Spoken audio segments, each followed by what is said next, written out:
Hello, dear friends. Operator Starsky here. I hope that you can hear me well because we have a lot of fuck ups with the sounds on this channel. But I am very, very pleased to introduce you to my friend Colin from my brigade. You're a former soldier of my brigade, right? Yeah. I've been out for maybe a month. Yeah. Yeah. And basically, it's a big pleasure to see you all, to see you all guys there in the chat. Colin, please introduce yourself. My name's Colin. I'm from Texas originally. I was a builder before the war. And then when the full on invasion happened, I did everything I could to wrap things up and get over here. I was not prior military. And to get into the army, I went to a private combat medic school in Denmark, which let me sign a contract with Ukrainian armed forces. I've been in Ukraine for about 3 years, and I just finished about 7 months as a Vzod medic, a platoon medic with Rubizh National Guard Brigade of Ukraine. Yeah. Sounds great. By the way, I noticed that drawing behind your back. Could you please tell a bit more about it? I don't know the title of it, but if you're scanning Ukrainian media or just memes and stuff, eventually you'll come across it. It's very, very famous. It depicts signing of some treaties or accord. We I will tell you what it is. It's actually Yeah. a famous painting by Repin, and it depicts Ukrainian Cossacks writing a letter to the Turkish Sultan.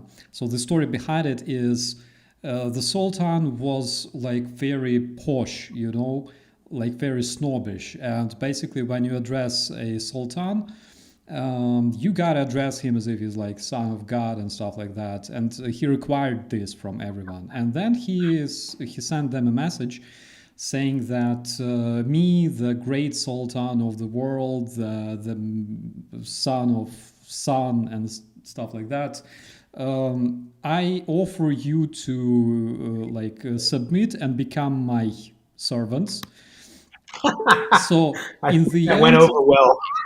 yeah, in the end, they wrote a letter. They gathered together and they wrote a letter to the Sultan, like calling him names and basically insulting him like a freaking dog, like in bad sense of this word.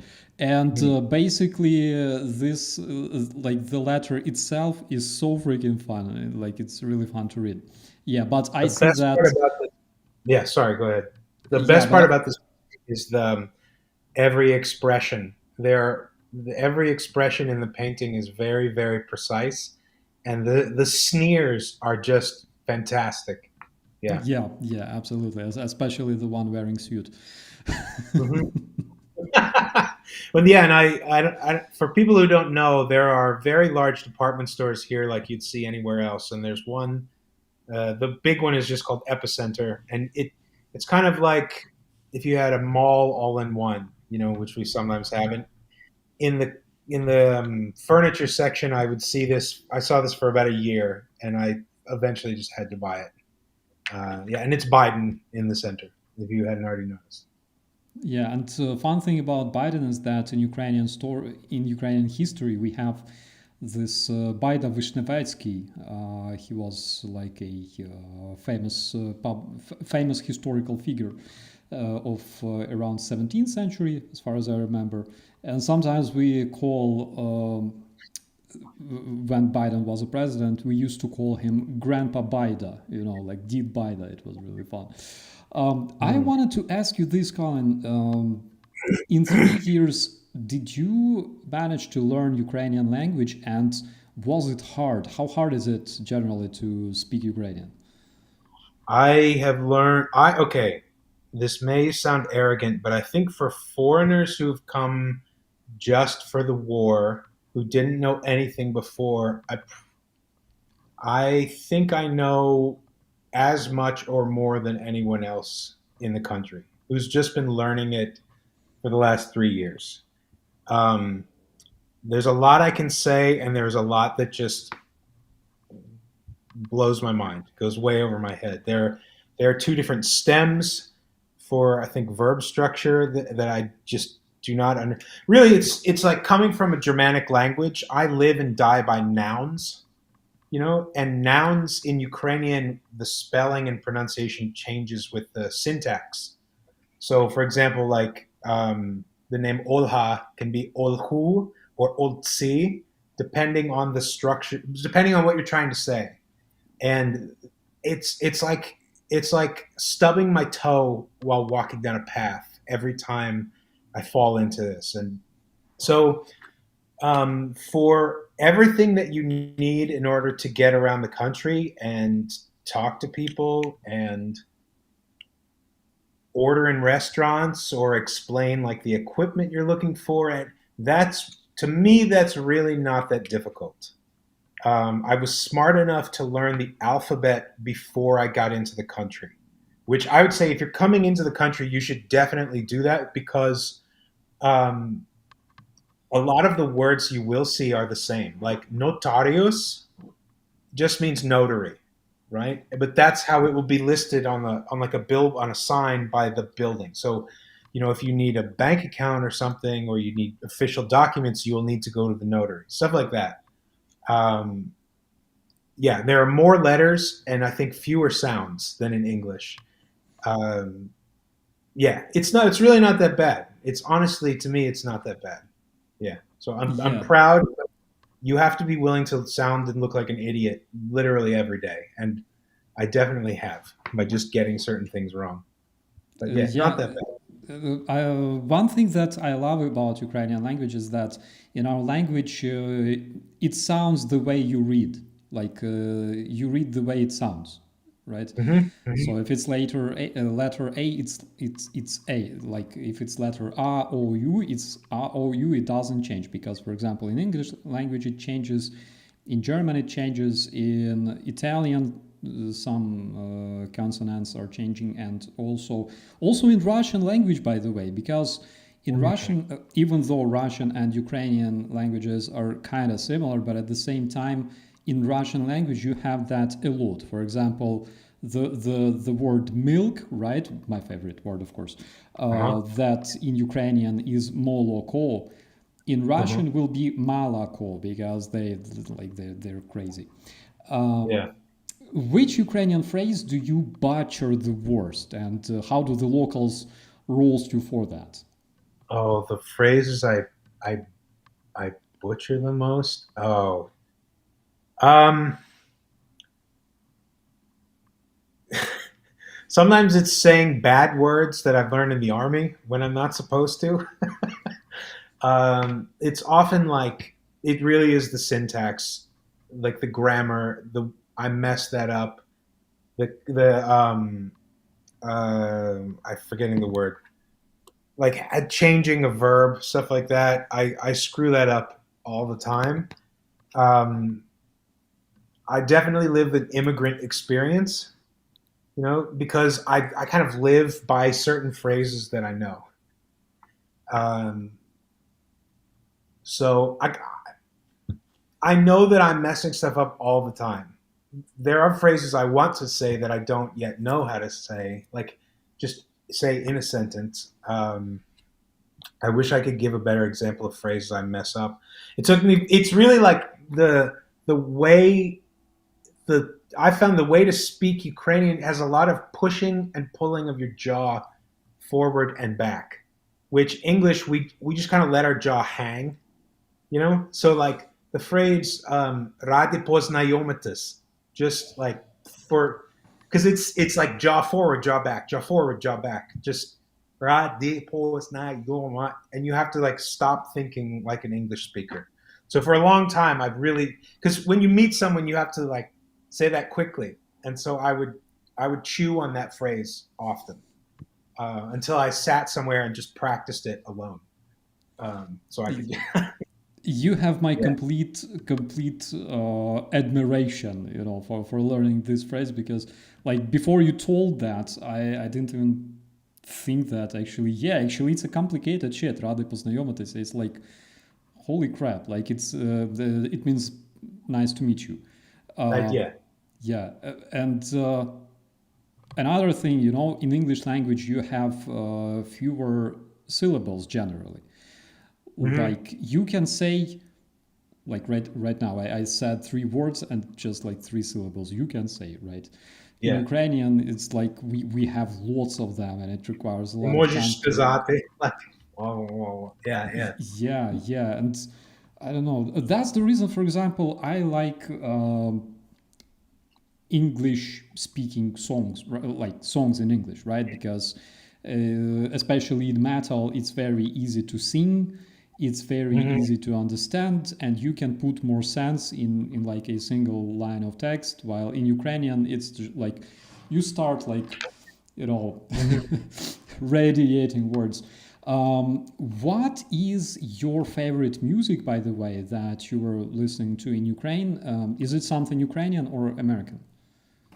Well, I have a lot. Anytime I hear a song that I really want, I just save here. I'll save it on Shazam because it can be very difficult to just search for a specific song and be like, oh, I want to hear that or that artist or that type of music because I'm totally unfamiliar with the groups. But yeah, that kind of like chill Ukrainian hip hop is I really appreciate that. That is a very warlike music too. It's like we're gonna go and we're gonna shoot some people and we're gonna laugh about it later. That's the feeling of a lot of that music. But no, for often I'm listening to like Led Zeppelin or Black Sabbath, or then just a lot of reggae. Honestly, like good old reggae. Just I just don't get bored of it. But I'll listen to most anything. I'm one of the few. I'm one of the few white Americans who likes Tejano music, which is like the troubadour Mexican American music. And most people there who just do not enjoy it unless they're Mexican. So yeah, I'll listen to most things. Tell me more about reggae. Who is your favorite singer or artist, and what's your favorite songs? Um, I think Toots and the Maytals probably. I was lucky enough to see them. He's the one who sings a song about getting locked up fraudulently and how they triumphantly gets out of jail, and that was when they changed the band to being Toots and the Maytals. But he has a song called Revolution that is just incredibly simple, and it makes this huge leap um, to basically saying like, stop calling yourself a Christian, stop calling yourself special, and just like start doing some work for the important causes. So that resonates. Yeah, a lot of reggae music is like that. It's like reminding people that you have work to do on this earth. Yeah. So to me, it's really holy music, honestly. So yeah. Oh my god! The other day I downloaded this reggae song that became my absolutely favorite. It's called "Police and Helicopter." Do you know this one? Yes, I absolutely know that song. Oh Yeah. my god! Yeah. Me no trouble your banana. Yeah. Me no trouble you at all. Yeah. I know that song. It's just so infectious. I don't know. Yeah. It's like Yeah. It's stuck. so simple. It's like I'm not in your way. You have no business getting in my way, and that's it.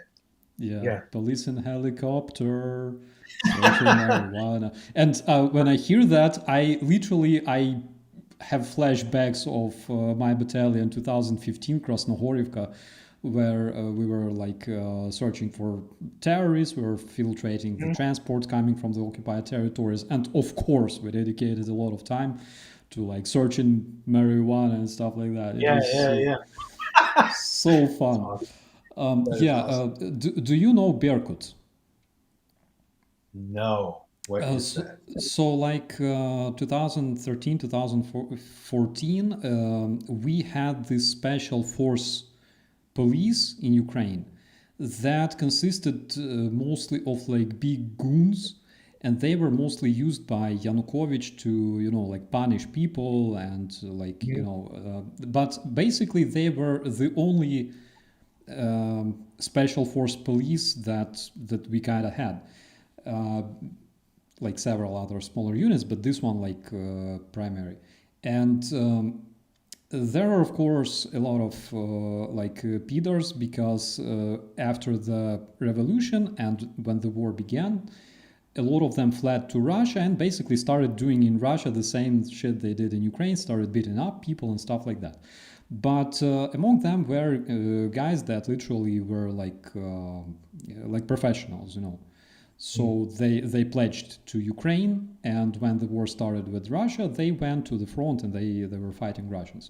So my battalion consisted partially from the activists at the Maidan, and partially from Berk. Like literally, we were like Really? killing each other like yesterday, and today we are in the same unit. So it was kind of fun. But those guys, they were accustomed to like searching, drugs and stuff like that, Yeah, yeah. and interrogating people and stuff. And we learned a lot from them, actually, a lot about the operational Yeah. duties we learned from them. And I remember that it was so freaking crazy in Krasnohorivka, for example, because Krasnohorivka and Kurakhova specifically, it was like 10 years before they were captured by Russians. Mhm. And they were recaptured, actually. First they captured them in like 2014, then we recaptured them back, and 10 years later they took them again. So, and I remember there were so many like narcomani, like drug users and drug sellers, and Mhm. like it was insane, absolutely. I wanted to ask you this: which was harder to adjust to in Ukraine, Ukrainian winters or Ukrainian moonshine? Oh my God, moonshine. And I don't even drink. Like, I really don't. I quit years ago. But okay, winter. One thing about Ukraine, before I got here, I thought the weather was it was like the taiga. I thought it was like snow like this. Because like I've read stories about the steppe, but I didn't really. I had no idea what the climate was really like, and it's like Pennsylvania winters are worse. I'm originally from Philadelphia, and I went to school in Vermont. And Vermont has a 6 month winter and can get 2 feet of snow in 48 hours. So Ukraine is really interesting because the weather is like you'll get even like in summer you don't get consistent hot weather. You can have 4 days where it's overcast and the wind comes in and it's kind of cool, and then it just turns the next day and it's hot, and it can be hot for like a solid week. Winters are interesting because the wind also just feels like it comes from the North Pole. Like having had worse winters in the U.S., the wind doesn't. There's like no heat in the wind that comes through in Ukraine when in the winter. But the weather in the winter is the same. You'll get a few days of snow, and then it might warm up, or you get rain, and so it melts, and then it gets cold again, and then snows, and then it could be like that for 2 weeks, and you can have some ice, and then it's not like Vermont is just like you're gonna have snow for 5 months, and that's all you're gonna see. So it's interesting to me because you can't keep up with it. But no, Horilka, no, Samahon is the worst. It is just when I in 2022 before I went to combat medic school, I was in Kharkiv. I was in Kharkiv when they were flying Iskander from the woods. So from our building, we could see like true missiles slowly lift off. At one point, they were using like magnesium in the fuel, and like the entire area just went white for like a second. Like the entire city was like that. Like our eyes went green from watching.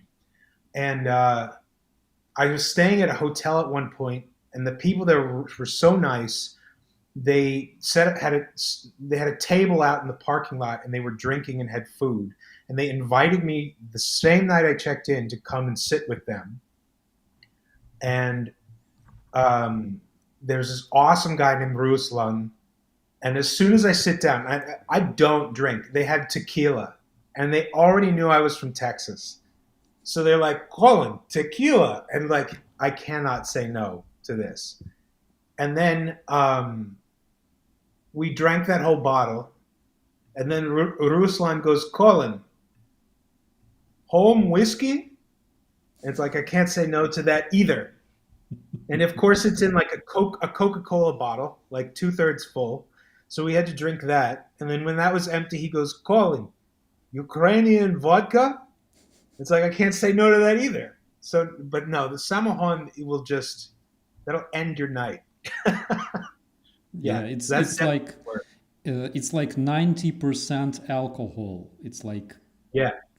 But I've had worse versions in the United States where it's like, this is rubbing alcohol. This is not for human consumption. So that's been good. At least with Samohon, I haven't ever had any where it's like, this is amateur. I should not be drinking this. And it was all just really strong. It didn't feel like it was going to make me go blind, you know? yeah, thank God. We have a Yeah. question from It Wasn't Me. Can you please ask Colin how long it took him to learn to become a combat medic in Denmark? Can you tell us a bit more about your training there? Yeah. Yeah, absolutely. So, um, first of it was, I went to that because I got really frustrated with being a volunteer because it's really a job to be a volunteer. People should know that if they want to come over. Like, if it's not your skill set already, the learning curve is very steep. And I had 12 different contacts in Ukraine for medic training, and none of them came to anything. And finally, someone passed me on this information. So the school is called PPA International. It's in Randers, Denmark. Denmark is an awesome country, and the facility is purpose built over 15 years. It's a bunch of messed up buildings. They have a box car on train tracks. They have a plane on its side so people can like climb on the wing. And the long story short, the course for combat medic was 2 weeks, but it's like, for us, it was like 12 hours a day. And then I had a really good group, and we just started arranging study groups every night after the training. Like, there were seven of us. One was a nurse from Kenya who worked at the UN in Yemen, who we called Dr. House because he knew everything. We had Germans who'd served in Afghanistan. We had another German who lives in Kurdistan and was a paramedic and teaches close body protection and defensive driving. So it was a professional, and then a woman who was in like German federal police. Professional group of people all around. So it was like 16 hours really of, and what would you do is we'd have a lecture on like day one, and then day two it would be practical. So the whole reason for the facility, this outdoor facility, is they hire people from town to wear like bleeder cuffs that shoot fake blood. Then they send them out into one part of this whole place, and they give us a map, a grid map, and say you have to go out to here. And we wear helmets and body armor and a march belt and have airsoft weapons. And we have to go. We have to do it in a tactical way, secure the scene, grab people, because tactical medicine is all about, it starts with what you are allowed to do if you are in a dangerous place, either being shot at or something's already exploded or whatever. You can do almost nothing in that situation. So we have to grab these people, avoid getting shot, and then take them somewhere else we can treat them. So we'd have so each time we do a module like that, it could be like an hour from start to finish, and then we reset. That takes like another 40 minutes. Just we like repack gear and all that stuff and get ready, and then we do it again. And it's all based on the stuff we just learned. And then the next day is sitting down. It's like 12 hours of lectures. But then every night, it's very important to have study group. It's actually, you get EMTB certification with that as well. And it is way cheaper than doing just EMTB in the United States. I don't know what their pricing is now, but it was, I don't know. You'd have to look on their website. Maybe it's like 1,300, 1,500 euro, if I'm remembering correctly. Where the cheapest EMTB I found in US was like $2,400. And I Really? think that something like, and you had to like, that was like a pipeline to a job. So it only cost that little because you were going to get a job as well. So it's kind of, you know what I mean? Like, and then you pay the rest of it, I think, over your employment, something like that. You can, you stay on the grounds. Um, and yeah, it's totally worth it. I would say if you want to do medical stuff in any way, or if honestly, if you want to be a volunteer here, doing that is absolutely worth it. Absolutely, because you need to know what are the ground rules for being in such a dangerous situation. And for volunteers, a lot of the time, people get into groups and no one really respects those ground rules. You know, or they have like they really don't understand. They don't have their priorities in order. So yeah, it's invaluable training, honestly. And of course, I have continually built off of that as well. Being here, one of the things like when you're in a battalion and you're a medic, you use what they give you. So when I was in the bunker in the this last winter, um, we had boxes of medicine, like prescription and over the counter medicine, but it was from like 23 different countries. So yeah, so the names are all different. So I had, and you don't always get to choose. Like some people gave me good medicine, but you know, your combat medics use ketamine. I've never been given ketamine to use on a casualty. They've not released it to me yet. I was almost at that point before I left Rubizh because they were going to send me out somewhere, and then they changed the plan and said like we're not sending you out to that position or something. You know, I have some meds that are very important, and there's a fair amount you can get just walking into a Apteka, a pharmacy here. Um, but yeah, spent a long time with the translator app just figuring out what drugs I actually had to work with when I was like in the bunker. That's just the situation. Yeah. Yeah, that's interesting. The way all the meds are like called in different languages, like you literally have like boxes of stuff and you have to Google and translate what it is. But you know, if you do it right, you only have to do that once, and you're doing something that helps everybody down the road as well. But yeah, it is that it's like a lot of the medic job can be just administrative in a way about just Yeah. making sure what you have is usable. You know, it's part of your job. Yeah. We have already several questions. Slim Pickens, how have you been, Starsky? Thank you very much. Everything is fine. BT Clan, is the steppe in Ukraine is like Kansas? The what? Is the steppe, the field? Oh, okay. So, like Kansas? Yeah. Um, okay. Well, I'm from Texas. The terrain is a bit different, but yeah. So Ukraine is in like the top three of having the greatest farmland on Earth. Like the U.S., Argentina, and Ukraine are basically, from what I've read, they are the top three. Um, Everything grows here. It is it is so green in certain places. It makes me think of Ireland. Just outside my window, everybody seems to know how to farm. They will farm the tiniest patch of land. Like if there's extra land not being used, I've seen corn growing out of someone's front yard. Like other neighbor sides have grass. This guy wants corn right in the front of his house. Perfectly normal. Um, the soil is like black. It really, you look at it and you're like, yeah, I could grow, you could just throw seeds there and it would work perfectly well. And there are just immense fields. Just like, I remember driving for like, at like 60, 70 miles an hour and driving past sunflower seeds for like 5 minutes straight. And then like little break, and then repeat the same thing, just like miles and miles and miles of crops. It is a very, very agrarian country. It's hard to put into words. Yeah, the scale. So if Yeah. that's Kansas, then yeah. Yeah, I wish, I wish all that corn in Ukrainian fields, it grew already boiled. And I had like this giant mouth, and I would just, sweep through the field. Oh my God, I'm starving. I'm sorry, I didn't have anything since morning.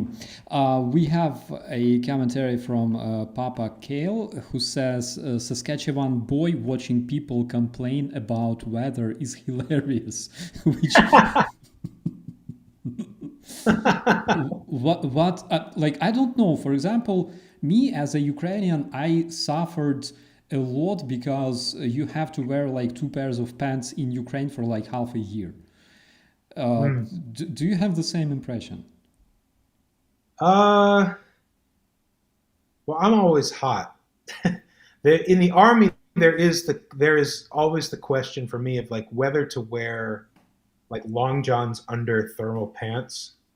You know, um, if you're stuck somewhere, if you're like in a bunker over the winter, as I have been, and you're just sitting there for weeks, then you can dress however you want. But if you have to march anywhere, then I just try to suffer being cold. I am investing in like a lot of waterproof boots now just to reduce the discomfort, but I really try to keep it light because it's a hard balance. It's a hard balance. You want to stay warm enough that you're not freezing, but you don't want to be so warm that you sweat and get cold again. So it's difficult. But I used to race bicycles in the winter, so like being cold, yeah, being cold is it's more okay for me. It's really just like when they kind of dump you somewhere and it's very hard to warm up. That you have to take emergency measures of some kind. You know. Yeah, I don't know. I suffer from cold. I wish there are some people. I know some people actually from like Indonesia, or like India, and they say, I want to touch the snow." I'm like, dude, this stuff is like one-time pleasure. It's like Yeah, it's fun until your feet are like wet and you're freezing, and then you just want to go home and have a hot tea. Um, we have another one from Putin Huilo who asks, "Is barbecue and sweet corn a thing in Ukraine?" Can you tell us what you know about this part of Ukrainian culture? barbecue absolutely is, but it's done almost in a homogeneous way. Uh, it if you've grilled kebabs before, that's pretty much what you're in for. They also do kind of like a ground meat, which is called lula kebab, which is kind of like if you've had a burger just sort of strung out on a steak. It's absolutely delicious. Whether or not people will mix in spices is kind of up to who you're with. There's no shortage of restaurants who will offer that every day of the week. You want to look for Georgian food. If you come to Ukraine, learn what the Georgian flag looks like. It's white with red crosses in the corners and in the center. Any city you walk through, if you want meat, just look for that flag, and they will have everything you could possibly want. So Ukrainian people are also not ignorant about ribs. That's definitely true. I've definitely had great ribs here as well. Um, Sauces are as you please. The American, we have a variety like dry rub or heavy sweet sauce. That's where you get your culture from, is where that part's going to be different. But yeah, there's no shortage of grilled meat in this country. And like in the army, guys will, like, it's very important to take care of like the shashlik rack, which is like this folding rack that you put all of the meat in so you can lay it on the fire and then flip it and then flip it. And there's much discussion over how close you can smoke to that. So you'll get ashes on it. Yeah, but you know, people that's everywhere. That's really everywhere. Yeah. I'm literally drooling right now. Okay, I have a question. Did you ever try explaining what a burger to your Ukrainian friends? Oh, I haven't dared yet. Um, I mean, oh, that's a real Texas thing. I'm impressed you know about it. What a burger.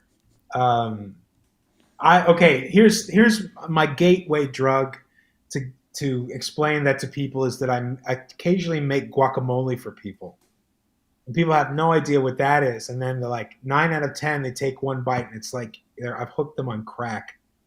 And you can get guacamole or just avocado on your burger at Whataburger. So I mean, people know milkshakes and burgers and stuff like that. I I want to. I think about opening a burger restaurant like once a week. I really do. Just it's got to be possible to make some that are better than like Mr. Burger, which is like a franchise that is blown up across the country. It all comes down to costs. Some I don't think people generally have the most money, outside of Kiev to like spend extra money for lunch. You know what I mean? But now that you mention it, I should. It's hard. It's just hard to explain. Like it's a burger. It's Texas style. It's enormous. I just eat it in the parking lot after work. I wish you could have some. Yeah. But no, it's yeah, yeah. One thing that will definitely make you rich in Ukraine is if you open like Mexican food restaurant. Because if you ask a Ukrainian what nacho is, Mhm. like they will be like that. What the hell is that? Like seriously, Yeah, 99% Ukrainians have never seen nachos in their lives. yeah, Like you can confirm. yeah.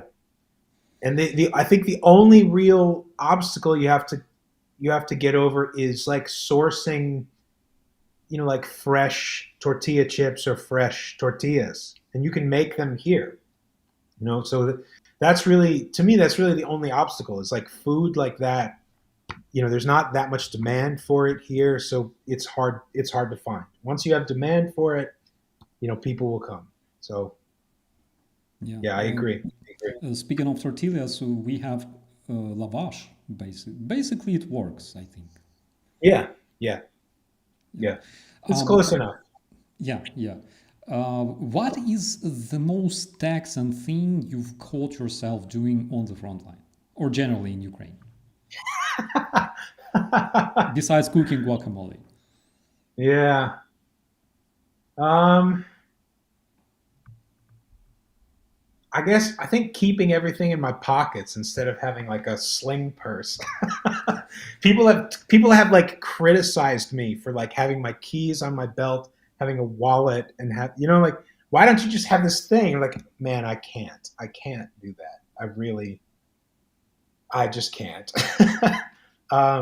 No, yeah, that's pretty much it. Like, that's a very American thing. Like, it's sort of catching on now, the sling thing, but I still, yeah, um,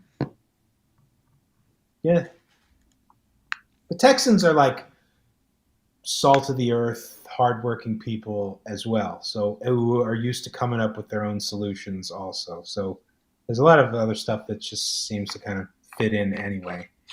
Um, yeah, I think the big thing is that I will tell people I'm from Texas instead of the United States, because Texas was its own country for a little while.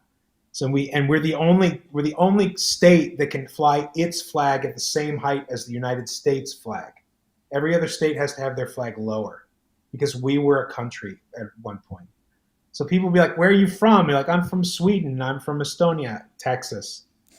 And yeah, so people have waited. Be like, "He's gonna say it. He's gonna say it. Watch." You're like, Texas. Yeah, that's that definitely the most Texas thing I've done. that's interesting. I never knew about it. Um, if you could, for example, bring one Texan or Pennsylvanian comfort food to the MRE, what would it be? Ooh. Well, my friend Otis here sends me videos of Texan barbecue. Have you ever heard like dino ribs? You know what those are? It's like the meat is like that because the rib bone, the section of the rib they're cutting is the bone is like this, like that big. So if you just look up dino ribs, it's very big. Like it's very TikTok or Instagram friendly. This sort of like I'm gonna grill 153 chickens like all at once. So these like gigantic like roasts or barbecue, I would definitely bring that because people would lose their minds. Yeah, these huge, huge slabs of meat. Yeah, but the thing about Pennsylvania food, at least for a white guy from the southeast of Pennsylvania, is a lot of the food that people cooked at like family reunions. For me, it's stuff tastes extremely similar to traditional Ukrainian cooking to the point that I feel like, oh, I'm tasting the original recipes when I'm here. If you're anywhere near like Pennsylvania Dutch or Lancaster County, they use a lot of cabbage and carrots. There's a lot of very hearty soups. All of those recipes, like coming here was realizing where they all came from. So I don't know what I would bring cheesesteaks from Philly, definitely. But as far as like our local cuisine, I really think the origin is here. Uh, yeah, That's interesting. I think I'd probably feel the same. For example, you know, coming to Japan to try their sushi. yeah, yeah, Um, exactly. let's talk about one thing I always wanted to ask, like local people, all right? How different are people from Texas from people from other states? And generally speaking, like the neighboring states. Texans prefer to keep their own council. Like it's a very conservative state, but Texans are like the least xenophobic, basically. Like they will say, like, I know that guy. I'm sure he's probably not legal. I like him. Like I've hired him to do work on my property. I know him. I like him. He can stay. You know, Again, it's Texans have an individualistic mindset apart from the other states. You will not find people from Delaware thinking the same way as people from Texas. Yeah, I think some people like I think Colorado is similar because Coloradans they have their way. They were very cannabis friendly very early. It's like the mountain life and lifestyle is its own thing. Not a lot of people can handle it. You get a lot of outsiders, but you still have to like respect our ways. And then like Alaska is so different because they say like 50% of people from Alaska who are in Alaska are not from there. You either like it and stay or you get out. And then there are plenty of people from everywhere else who hate where they were and they love being in Alaska. So that's kind of like it's almost like taken over in a way. But Texas, a lot of it's very rural. You kind of have to want to be there, and there is a lot of pride. There's a like you will not find the same state pride. Texas is one of the few states where you can take 4 years of Texas state history instead of world and American history in high school. You can do 4 straight years of just learning about Texas. Like that's Texas, about as Texas as it gets, right there. Yeah, yeah, Yeah. pretty silly in its own way. Yeah, but that's Texas.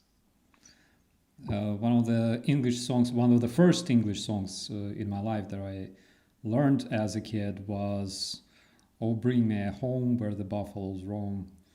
I swear. Yeah. Yeah, and I still remember this one. Um, If you're ever in Texas, every single restaurant and like public building, every single one has a sign at the front saying no firearms. Every single one. Every Whataburger, every cafe, everything. No firearms allowed in this building. Because if you don't tell them, they'll bring them in. Yeah. what do you think personally about the civilians having guns? I like the European attitude, but I also like the Czech attitude, where they're like, "We like guns. We like them a lot." I, yeah, I American culture, you cannot separate guns from American culture at this point. You just can't. There are far more guns than people, which means there's like 400 million guns in America. You really can't separate. I can never see it being like Poland, where even the gun enthusiasts are like, oh, no, no, you need very special training to own a gun. No, no, no, no. Like, we do not want the. And what's crazy is like, it sucks for the police in America because the gun lobby and people who are very pro gun, we have a phrase like always carry, never tell. And that extends to your house as well. They don't want anybody to know how many guns they have, where they are, anything. So that makes it just a nightmare often for police because I think to a man or woman, they'd want to know if and how many guns are in the house they have to enter in. You know what I mean? Yeah. Like I remember taking a legal class, and one of the lawyers was explaining how when they went to serve warrants, you have body armor, and they had body armor because warrant officers have been killed like serving warrants at someone's house. And that's your day job. Those are serious guys. Like, and because it's a high stress, it's very high stress because you don't know who has what. Yeah. Yeah. And then the contrast, like people should know, like I've known more than one Ukrainian here who is using their personal AR-15 in the war. So when people say an AR-15 is not a weapon of war, it's like it is here. Absolutely, it's plenty accurate. It fires a very lethal round. They already have it, and they're very proficient with it. It's definitely, and we shoot semi-auto you want to shoot semi-auto most of the time anyway if you want to hit something, especially if you're like panic pulling the trigger. Yeah, it's crazy. But like I took a pistol course in Czechia a year or so ago on the recommendation of one of my German friends from medic class.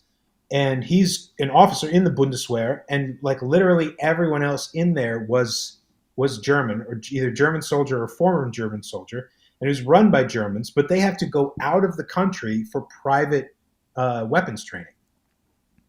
Like these guys, they own the company that does the training. They can't even do it inside the boundary of their own country.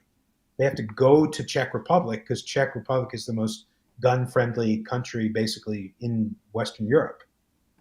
So there's this weird. It's still not balanced. Either way, it's not balanced.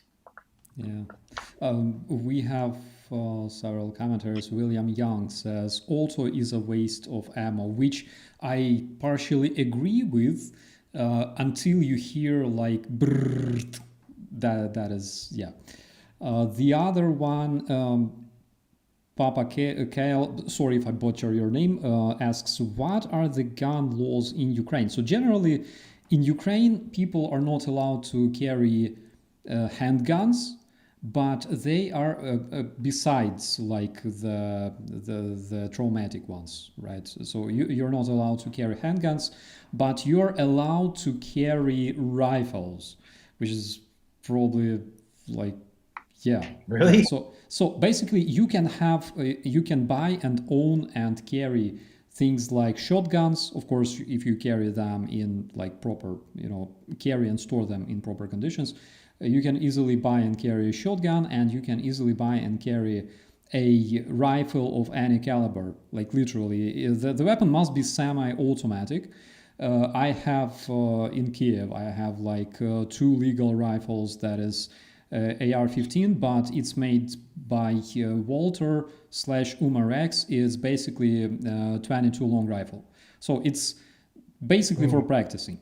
But at the same time, the ammo itself is as cheap as sunflower seeds.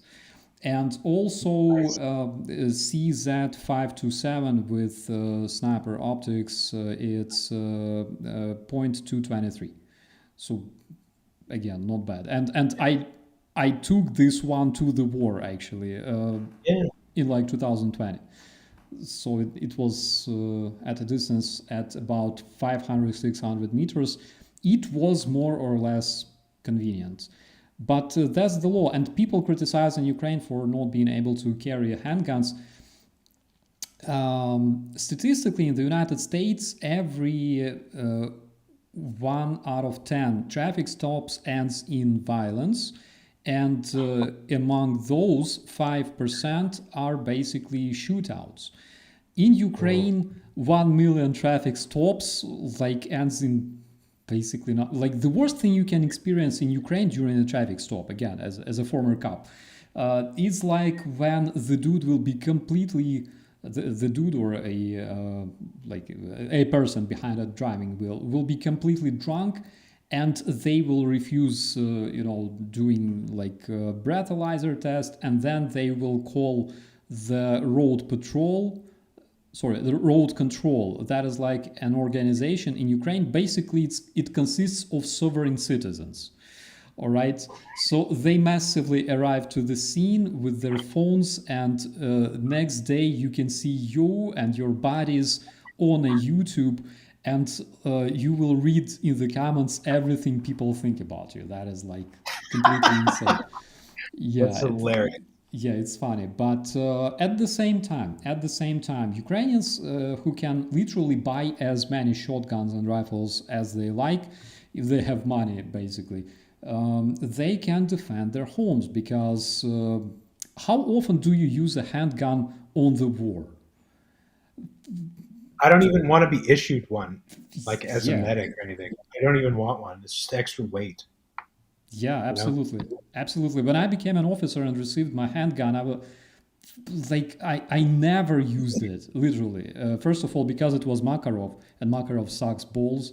Yeah, yeah, Like yeah. it's my teacher for civilian defense, former military in the school. He said that this pistol sucks so bad, so you cannot even shoot yourself, even if you try. And it's true because I had a Makarov produced in 1990 Uh-huh. that was so bad. So in order to even hit a target at 20 meters, you had to point like to the left and down like meter away from a target, and then you would it would be easier, just to throw it, which I Yeah. did once. Um, yeah. So several more questions. Generally, let's talk about the Rubizh Brigade because we talked about it in the video on a UATV. What's your biggest impressions about this brigade? Um, it's far more like systematized and ultimately, I guess, professional than sadly a lot of other people are brigades or battalions that people are in. Like they have real infrastructure. I mean, I met brigade lawyers. I'm friends with the brigade physician who's working at a stab point. You know what I mean? That was very encouraging. That was very encouraging. That I'd actually been to the stab point before from working on an ambulance. I knew some people that were connected, so I've been all the way out there, and then we drive out there and like, oh, I know where we are. Um, and those guys are very serious, and they seem very professional. Um, a lot of times, it's about being able to get money and get equipment. This is a desperate war, and it's hard to grow your army at the same time you're fighting a war. You know what I mean? So Rubizh does a lot better. They have barracks, they have facilities. Um, yeah, it's so yeah, it's. I mean, I almost joined a battalion that had like assault prisoners in it. You know what I mean? And that's where some of my friends joined and went and got killed very, very quickly, sadly. And that's the reality. If you're a foreigner and you want to come in, is like the learning curve of figuring out what's a good place to go is very, very steep. Um, I There is still some of the well, I can't even say. I was going to say there's still a permeation of like old school mindset, but it's really right now the guys are being sent to places that are very, very, very hot, and Rubizh can have some of the same problems as any other battalion. You can have bad intel, but honestly, just like hitting mines, you know, like they're ever present.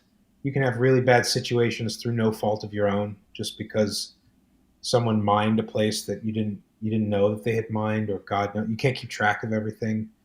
Um, so yeah, there are pluses and minuses. You know, I was disappointed with how many of my friends did not make it back from the front line over this last rotation. Um, Disappointed is an understatement. To the point that like an officer was asking me, he asked for like an informal debrief of like what the heck happened this time around. Um, but like my first rotation was quite good. Like we were in a bunker that was quite safe. I would always say it's almost comfortable. You know, we'd have like a strong roof, which you just can't make overnight if you have to abandon a position, and eventually that position had to be abandoned. Um, so it was weird. Like I had a couple rotate. One was quite good. The other was kind of like, what the heck is going on? So I don't knock them. Um, for foreigners, it's difficult. If you're a foreigner and you're here and you're willing to fight and you're healthy and not insane, you can get a job many places. You can go to the recruitment office, their main recruitment office in Western Ukraine, and basically get poached by different recruiters. Who've plenty of them have said to me like, "We don't have any other foreigners, but we'll work something out." And most people will say that. So it's still kind of difficult because there aren't that many. There's certainly not enough for a battalion or even like a platoon right now. So yeah, I mean it's war. They're better than many, but it still sucks. Like the situation still sucks. Can you tell us about your friends? Who was your best friend in the army? Um, I've had a few, but like often the language barrier, it just kind of means like I don't always know what the guy's thinking. There's plenty of situations where I do. Um, I remember this one story of my friend Borzi, which a friend of mine just said it means like that. That's Yo Prizovasko. His nickname is Borzi. Cool dude. He has a tattoo of Bart Simpson with a pot leaf. And of course he's got like I think he has like two kids as well. And I'm old, so I think everyone's like a kid, and he's might be like 32. He's got two kids, which is totally normal. But I remember being in the bunker and the Russians had stormed at one point, and then normally it's like everyone to their battle stations, and we just kind of wait, and there are various ways to kind of deal with that. And then it all kind of died down, and we're all just sitting at like the little kitchenette, like eating. And I said to Barzi, like, "Ishchodze pidorasi," and what with the pidorasi? And he went, "Zepizdets," which means like they're already fucked. But yeah, my friend Luhansk, who is Barzi, I think is in the hospital with contusions now, and my friend Luhansk is dead. He was one of the first to die in this last rotation. Some people I think, would have kind of thought he was a bit slow, but he had like a really quiet sense of humor as well. Like he just shut up for most of the situation, and then he'd have one smart ass thing to say. So we got along. Because he would look at me. He'd like look at you, and he'd say something so smart ass like it would just cut through everything. I liked him a lot. Cool guy. He was really skinny, and with like a really low voice. He was actually, if people can find a radio interview I did with like Radio France or something several months ago, they actually interviewed him as well, just to like, what are your impressions of having a foreigner in your unit? Yeah, kind of a doofus, but a really cool guy. What was his reply? He was like, "Yeah, he's good. He's like a good guy, and it's good." Like No, just I mean, what else could he say? I mean, yeah. you serve Well, in a the lot of same guys country. were like, "I'm not telling you anything." So it was better than that. Yeah, you gotta always make friends with medics because Oh, I remember prior to 2019, before we went to Zaitsevo we took a big span under our control at the Svetlodarsk Bulge, and that's where we had our first casualties, uh, like real casualties. And before that moment, I would often visit our medics, and they would, like, between 2015 2019, I would always often visit our medics, and they would complain a lot, actually, that they're training really hard, they're training to evacuate people, they're training to stabilize people, things like that. But the only thing they do during a deployment is basically giving out pills for diarrhea, giving out pills for Yep. cold, and I'm like, guys, you must be happy because this is No, what's because we're happening. not getting better at anything. That's okay. That's a distinction of like if you're part of the evac team, like if you're one of the guys in at the stab point, you're going to see a lot because everyone comes to you, and like you can say it's a radyansky mentalitet chini, but really it's like we have a system. This is the system for evacs. These are the people we're going to trust to do medicine, basically. The guy who drives like an ATV with a trailer on it to haul you off the line. That guy is a paramedic and has been a paramedic for a long time. The people that you're taking them to. You'll have a doctor on staff probably. You'll have trauma nurses on staff. It's a very good system. You wouldn't want to put a trauma nurse at the front line either because you don't have that many of them. So the situation for like a platoon medic is like what you described, which it you want to be good at that job anyway because like people judge medics. When I was first in Karpatska Sich, people were trashing one medic who said like he can't even take care of his fucking feet. Why should I expect him to take care of me? Because he apparently had some sort of like foot problem, like a fungus issue or something. Makes And sense. people judge you. You can't take care of your own body. How can you take care of me? And he was not always such a good medic too. So yeah, but so like yeah, when I remember being in a bunker for like 3 weeks and like people come with tooth pain or they just couldn't sleep, and if you were on watch every 8 hours and you can't sleep in between, that we don't have that many people in the bunker. Everyone's got to be healthy enough to do something if we need them to. Had people who maybe had like flu symptoms. Um, the reality is like unless you're getting hit so hard you can't transport anybody. Most of the time they're gonna be bringing evac in once those guys come back to a safe place in the first place. So you won't have that much to do. Um, but it's still like shit can happen. So I never really slacked off. I'm constantly like trying to read more or learn more or just kind of rememorize stuff I already know.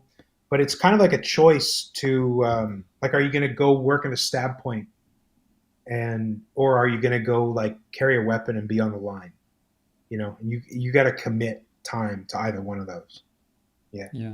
that's why working on the ambulance is so helpful because you see how people come out bandaged. So I learned what a proper bandage of a variety of sorts should look like from working on the ambulance. Yeah. Yeah. Bro, you raised actually an extremely interesting question. Do dentists visit other dentists? Do psychiatrists require psychiatric help? Like, does it say something about this doctor or medic if they require the same help? What do you think? Um, the job of a dentist is pretty straightforward. So if my dentist doesn't have teeth, then like as long as he can do the job, then that's okay. Uh, I've we got to know a lot of the psychologists in Rubizh. Um,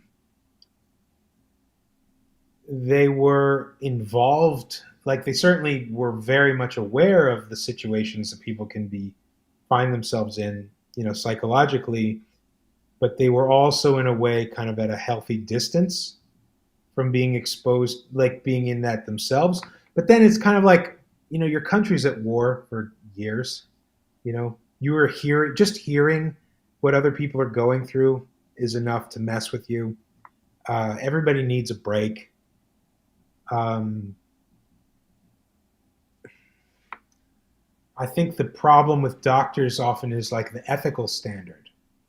I knew a recruiter. It was actually he was black and British, and he had he was on crutches when we met. Talk about sticking out like a sore thumb in any Ukrainian city. This 6'1" tall black British guy on crutches. Everyone notices you. He actually had Croatian citizenship because he fought in the Croatian wars in the 90s, I believe. Yeah. Talk about sticking out like a sore thumb when you show your Croatian passport. But he had hardware in his leg because his leg was shattered, like from artillery or something. That the metal hardware had to be pulled out because he got an infection. And he said, yeah. So he said that he was told when the surgery happened that it was supposed to be German hardware. It's like, okay, German steel. I like the sound of that. But it was Chinese. And from the little I know about metal and in hospitals, like I assume what happened was that the quality of the steel was lower grade, so it was more porous. So infection, when you get your ears pierced or something, they say it's surgical grade steel, right? Which means it's very dense, it's not as porous, so it's less likely to harbor infection. So he had a bunch of hardware put into his leg that was Chinese. I'm sure it was low grade steel, and that's why he got an infection. And then put two and two together, to me, it says that like a doctor pocketed the extra money, like split the difference, got the German hardware, sold it, made money, bought Chinese hardware, and put it in. That I have no idea, but you know, it's a combination of like general dissatisfaction. People think they should be paid what they're worth. If you're a Yeah. doctor, you're like, I should be rolling in money. I'm a freaking doctor. I saved that guy's life. I saved that guy's life. I saved that guy's life. Like, where's my Audi Q7? So I just think people are inclined to take what they can at times, especially if they're very, very overworked. So I worry more about that sort of thing. The dispensing drugs that can kill you. They're pretty strict here. Like again, I have not been formally given any controlled substances in my 2 stints in the military. Um, Yeah, it just depends. In the volunteer section, in the volunteer medical section, there's a phrase, a term cowboy, a cowboy medic, and that means you're just like making stuff up, being like giving him this, I'm giving him that, and it's gonna be fine, folks. And yeah, that is a small amount of that is good. You got to be someone who can solve a problem, but a lot of that is very, very bad. Very, very bad. Yeah. This is where the doctors chime in and like, you don't know what you're doing, or that guy's a menace. And that can be you might see more of that in like the volunteer side of things, honestly. Yeah. Yeah. Speaking of salaries, I remember our commander that he was a brigade commander during the fight for HOSTOMEL back in 2022. He said, I might be naive, but I dream about a world where teachers and doctors receive bigger salaries than soccer players. And I'm like, Yeah. yeah, that makes sense. Yeah. Let's talk about patches.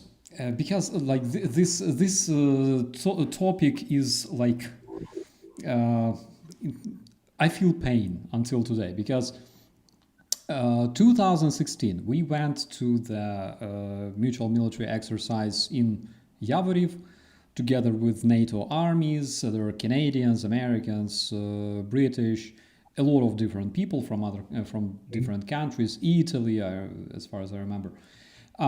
And there was this moment when we all decided to like change, because we have this culture of changing stuff. And because I was smart, I bought a patch of the National Guard, like really cool patch, like big.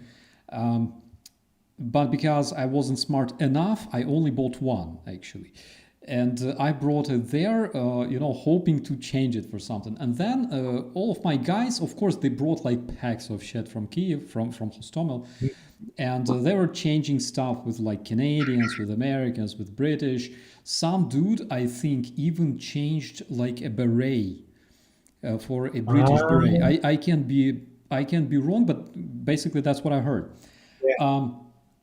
So, and there's this guy from Unifier, from it's a Canadian training mission, a Canadian Ukrainian mission, and he's like, "You want to change?" I'm like, "Yeah, sure," and I give him my patch, and actually, it was like patch of the National Guard. I don't remember if I gave him like the brigade's patch as well.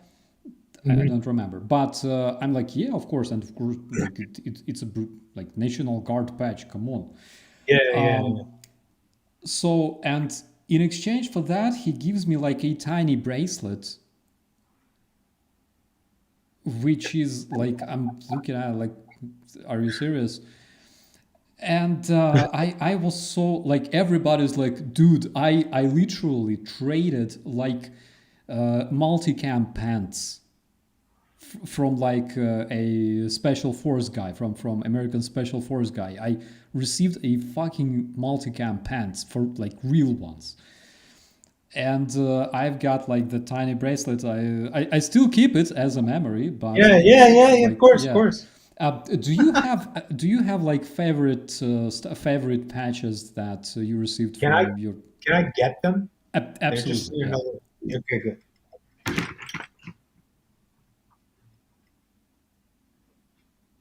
Dear Canadians, I love you and I love Unifier as well. Yeah, but I just think that it was probably my issue, not yours. Because when you go to such things, you gotta bring a lot of stuff, and then you will get lucky. I think one of our guys even traded like Ushanka had, like, remember Yemidyan, my good friend from Rostov that guards my garage. So he had like this Ushanka, and one of our guys also traded Ushanka for something else. It was kind of cool. I haven't gotten anything that's special, but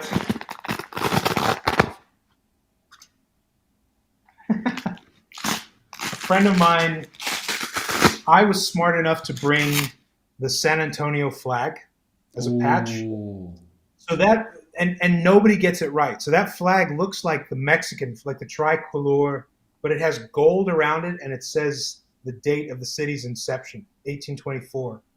And so I traded that to my friend Otis, and he gave me that, which I cherish. do you know who You is know, like, that? huh? Do you know what it means? No idea. It means kachечка хуячечка. What the hell does that mean? Pardon me. Fuck, хуячити is to shit to fuck the shit up. It's like Okay. I can see enemy 12 o'clock 300 meters, and the command you receive from your commander is like huyach, like Oh fuck yeah, them you up. fuck them up. Yeah. Yeah. So this word means to either fuck something up, or like work really hard, fuck with something, in bad sense. So huyachity means both, and that one is basically kachечка huyachечка, basically me in 2016. That's beautiful. So like I helped a guy out. I got his Leatherman scissors back. He was Oh, Ukrainian in the International Legion, so he gave me this. A German friend gave me this one. from a friend of his who's in Germany, who's a branch of a region of German police. This was my battalion, Zila Yeah. Svoboda. So I have that. And then, this is as far as one that someone's given me. This was from our physician, ketaminovic cortic, means ketamine cat. This is so Ketaminovic cool. cortic. Oh my god. And we go on the base, and Gorachev is like, did you get a patch? Did you get it? I have to go, but don't worry, we will make sure you get one of these. Like, okay, and did not disappoint. When you start seeing someone that like a medic with that, and you're like, I should have that. How do I get one of those? But my favorite patch that I bought this, but this basically is our workplace. Yeah. That's exactly what it looks like. Often you're just in the tree line that separates two fields. The trees are blown up so much that, like, I'd see a bird on watch duty, be like, "Bird, why are you here? There's nothing for you here anymore." It's a big deal if you see a cat on thermals. Like, it's an animal. But yeah, that's our workplace. Messed up Yeah. trees, and you even got a medic there. Um, yeah. So I have a collection, but a lot of it's yeah. But I would love to have brought more of that one flag patch, because that one you're never going to see that again. Like, unless someone has that, you're not just going to see that anywhere. And people in San Antonio don't even know that's the flag. So yeah. Do you want to make like you know shit my English has quit all of a sudden. Like they have like a board where you can store all of the patches from like your friends and stuff like that. Do you want to make something like that? Eventually, yeah, yeah. There's one at like a cafe in Dnipropetrovsk on the way all the way out through like Petropavlivka out to Donbass. That is the whole place. It's like several buildings, and it's all made out of plywood. Like, they have bunks you can sleep in. There's a lady who cuts hair for free if you're a soldier. In like it's like 5 feet by 6 feet, and that's her little office. But they have a cafe, and it's like 20 meters of wall, top to bottom, filled with patches from people from all over. I've taken photos of that many times. It will never be enough. So I think my collection has to get a little cooler before I can really do that. Yeah. Yeah, people in Ukraine love making patches. Like literally every platoon has their own patch, and in Rubizh it was actually the same. I remember our very first company was given a task actually by our captain to um, design our own patches on the level of a platoon. And we had patches on the level of platoon that we could actually wear within the Mm-hmm. brigade. Like we could wear them outside. Of course, you gotta have your brigade's patch. And we decided that our patch will be an ant because you remember the training ground and Mm-hmm. how many ants are there like in the area. So that was the reason why we wanted to have an ant. Yeah, Yeah, yeah, that's and cool. those ants are a killer, man. Oh my god, they're like they're everywhere. But my German friend showed me a Ukrainian patch that he just got, or was shown from a friend, that it was the snake from the Caduceus for like medics, Yeah. like clamping down on the two-headed eagle of Russia, and it's like very ornate and stuff. It's just yeah, Mm, just so nice. fantastic. I wonder what's the weirdest piece of advice that you've given as a medic that actually worked. Ooh, weirdest. Um, While you're thinking, I will tell this joke. So, okay. a medic needs to go out somewhere, like have a lunch, and he asks a soldier, like literally a private, he just caught on the street. He asks him to supplant him for a while, and medic runs away. And when he returns, he asks the soldier whether there were visitors, the patients. And he says, yeah, there were 3 guys. He's like, okay, so what was their story? He's like, well, there was this first guy with constipation, and I gave him laxatives. And he's like, yeah, well, good. And the next one had like diarrhea. And what did you give him? He's like, laxatives. Like, why? Well, I just thought that, he will take a dump faster, and then the diarrhea will stop after that. Like, he will have nothing to shit with. He's like, well, that kind of makes sense. And who was the third one? Well, the third one was like a guy. He had a cold. He was coughing, and what did you give him? Laxatives. It's like, why? Well, you can see him standing out there, and he's afraid to cough. Oh my God. He's scared to cough.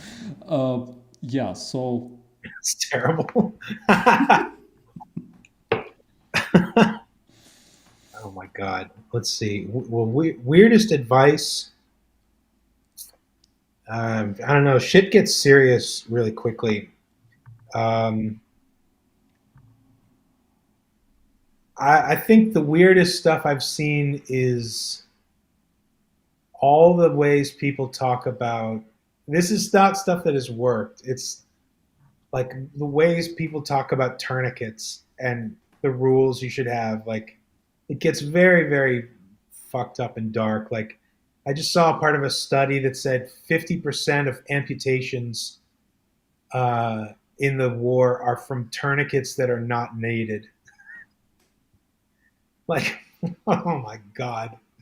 makes sense. Yeah, yeah. There, sometimes people say weird stuff about with meds, but you're kind of afraid to like follow that advice. I have given people like prednisone like for a day when they kind of felt like they had the flu, suddenly get this burst of energy and they can like do their job, and then it runs its course over 2 or 3 days, and I don't give them any more. Just add a little spring in their step, and that's it. Um, yeah, Came I mean, okay, we had an emergency situation where we had to get this guy who'd been shot, and one of his friends was asking if he could breathe, and the other medic took an oropharyngeal airway, those curved things, and shoved it down his throat while he was screaming. You're only supposed to use those things when the person is unconscious because of your gag reflex. And so, he was like, and shoved it down his throat. And what did he do? He threw it up. He like choked it up. And then the medic was like, I think he can breathe. like, Jesus. And I'd just come from training, and I was like, I cannot believe people look up to you. I cannot believe what you just did. Yeah. Oh my God. Yeah, really messed up. I remember we were passing this selection program to Alpha as BU like in 2015, late 2015. Nobody passed, but before that, of course, you gotta pass like this insane medical examination. We were going to the clinic for like 2 weeks, literally to pass all the tests, and you had to swallow that probe, right?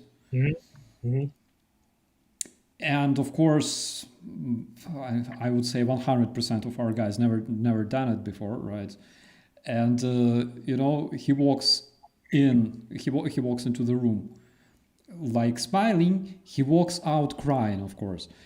And my friend was like, "Holy shit!" And he went out of this office, crying, and he's like, "Holy shit! I'm buying my wife like a lot of flowers today." I'm like, "That is the fucking craziest shit I have ever heard in my life." Yeah. Okay, I can tell you something that my dad would see when he was a doctor, when in the 70s in Houston. So in this the county hospital, which is like low level, he said they used to, if people came in on PCP, like angel dust, they used to sew their ears to the gurney so they would hold still. They would suture their ear straight to the stretcher so they wouldn't move. Yeah, these are people. It's like they have no relatives, they have no lawyer, they have no money, and they're really difficult and on drugs. And sew them right to the gurney. Yeah. That's So crazy. that worked, and that's pretty weird. Apparently, um, Yeah. we had an amazing commentary from Kaimo who says antidepressants are the best for diarrhea. You'll shit your pants, but you just don't care. You just don't care. Yep. Yeah, that's true. It's perfect. Okay, and I think we will be wrapping up really soon. But I still have several questions for you. How do you explain Texas heat to guys who think that 30 degrees Celsius is scorching? You can't. You just can't. Like I have to tell them it's like there'll be 9 months where it's almost 40. It's like 39 degrees, 39 and a half. Your car will stall out at a stoplight. Like suddenly you'll be in traffic and suddenly no one moves because the car in front of you just broke, like while idling. Um, but like what you were saying about people appreciating weather from somewhere else, I had friends from Northern Ireland who came through Texas like in June or August, and they just kept being like, "Oh, that heat! I love it. I love that heat," because they'll have like 2 sunny days in a row like once a year, and it's just raining all the time. So they couldn't get enough of it. But it's really like an anvil. You're just being pounded flat by this, and it's very dry and it's just punishing. Um, yeah, so you That can't. it's crazy. Um, what's the best piece of Texan or Pennsylvanian wisdom you've dropped that made the Ukrainians laugh?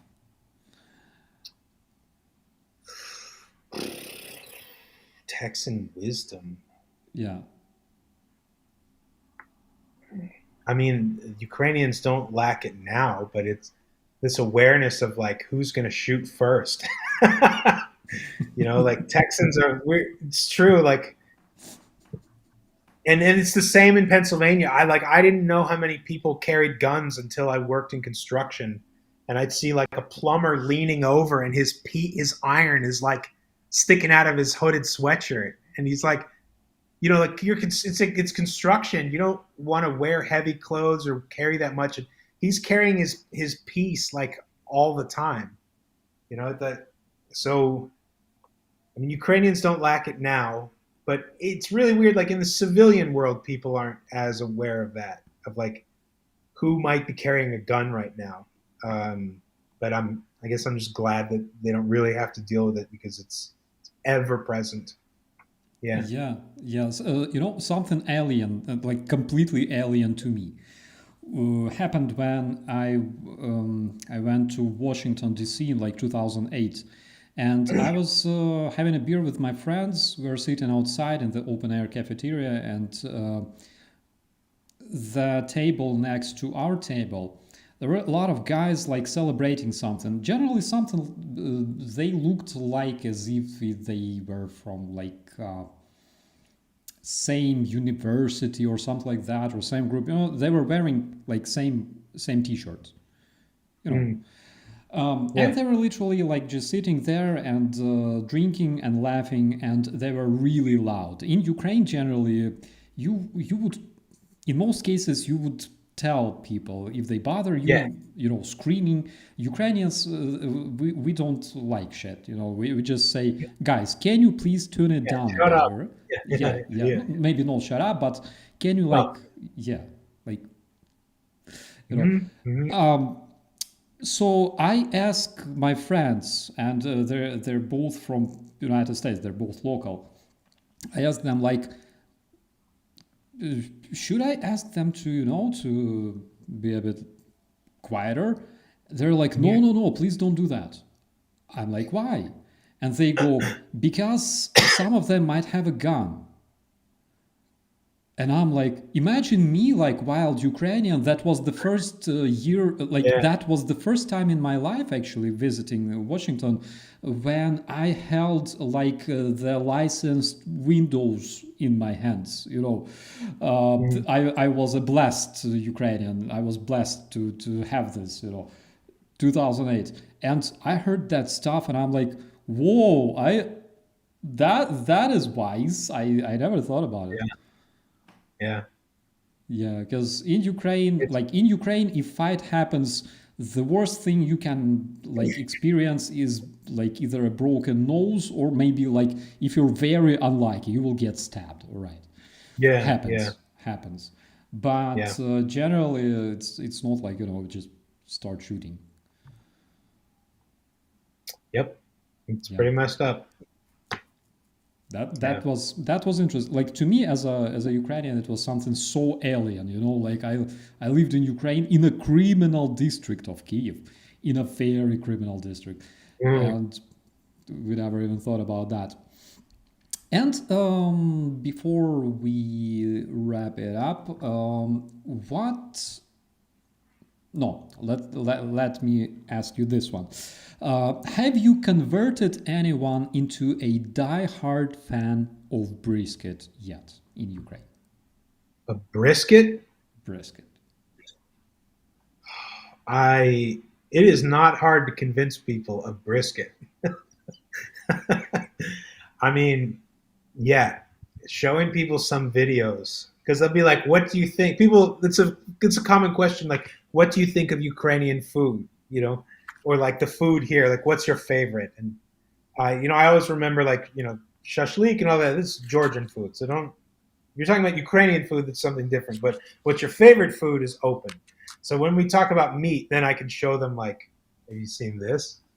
And they're like, it's hard. It's like it definitely makes me want to stay because I want to bring food like this. I would love to introduce people to it. Like if a friend of mine told me they were going to the U.S. or they wanted to like go to Texas or somewhere similar to try the food there, like I might go back just to like help. Like I would do a lot of research just at least to find the right places to go because it is amazing. It really is. It'll sit you in your chair for a long time, but it is amazing.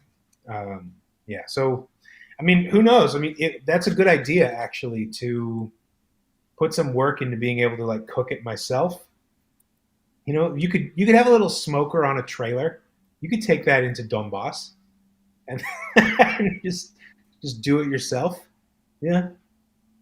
But no, people. It's one of the things to like about people here. They're very receptive to smoked meat. Yeah, yeah, Yeah. that's true. Imagine like if Texas produced MREs, and for example, there goes like MRE with all the Oh. like usual stuff inside of it, and then like the comfort foods separately, like huge Texan steak. Oh my god, Mhm. that would Mhm. be so great. So Mhm. before I die from starvation, is there anything you would like to say to our dear viewers and family there in the chat? Thank you for paying attention. Often when I first came to Ukraine, I came to a conclusion that for volunteers, that half of what you're accomplishing is just by your presence in the country. To be someone everyone knows about, who is in the country, who is their direct pipeline to this, not just this information but this experience, Because if someone you know is experiencing it, it's like you're experiencing it, and it's very different from just reading like headlines, you know. So anybody who's, you know, watching this video or paying attention any which way, just thank you for continuing to pay attention, and I hope that you won't turn away, you know, because this is as important as it gets, and even if you turn away, it won't go away, but it will always be easier the more people are paying attention. Yeah. So above all, thank you. Thank you, brother. Thank you for coming here to this stream. It was a pleasure and a privilege to me to have you here. And also, thank you so much for your service. And hopefully, it's not the last stream that we're having together, because I think that our viewers, our family there in the chat, and myself 100% had absolutely amazing time today. Yeah. Thank you. That'd be great. Thank you so much. And also, thank you, my dear family and friends. Thank you, my dear moderators, for providing us with security guarantees tonight. Thank you, all the members of this channel who helped to keep it running. And as always, thanks to all the supporters of Ukraine, because what you're doing is absolutely amazing. Thank you so much. And as always, be safe. Slava Ukraini. Slava.